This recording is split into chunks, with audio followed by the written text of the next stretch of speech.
అన్షు అంబానీ ఈ పేరు చెప్తే గుర్తుపట్టడం కష్టం, కానీ మన్మధుడు హీరోయిన్ అనగానే టక్కున గుర్తుపట్టేస్తారు. నాగార్జున హీరోగా వచ్చిన ఈ సినిమాతో అంతలా ప్రేక్షకుల గుండెల్లో స్థానం సంపాదించుకుంది.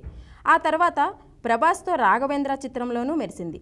అలా అప్పట్లో తన అందంతో యూత్ని బాగానే ఆకట్టుకుంది. ఆ తర్వాత మిస్సమ్మలో గెస్ట్ రోల్, ఓ తమిళ సినిమాలోనూ నటించింది అన్షు. మొత్తంగా ఈ ముద్దుగొమ్మ నటించింది తక్కువ చిత్రాలే అయినా మంచి ఫ్యాన్ ఫాలోయింగ్ మాత్రం దక్కించుకుంది. కానీ సడన్గా సినిమాలకు గుడ్ బై చెప్పి ఇండస్ట్రీ వదిలి వెళ్ళిపోయింది. ఈ మధ్య ఓ ఇంటర్వ్యూతో కెమెరా ముందుకు వచ్చింది. అప్పటి నుంచి సోషల్ మీడియాలో వైరల్గా మారింది అన్షు. రీసెంట్గా నాగార్జునను కలిసిన ఫోటోలను కూడా షేర్ చేసింది. మళ్ళీ ఇప్పుడు మరో ఇంటర్వ్యూతో ప్రేక్షకుల ముందుకు వచ్చింది.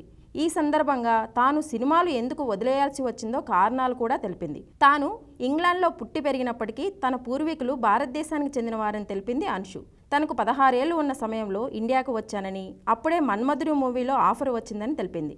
అలా కొన్ని చిత్రాలు చేసి మళ్ళీ అయినట్టు చెప్పుకొచ్చింది.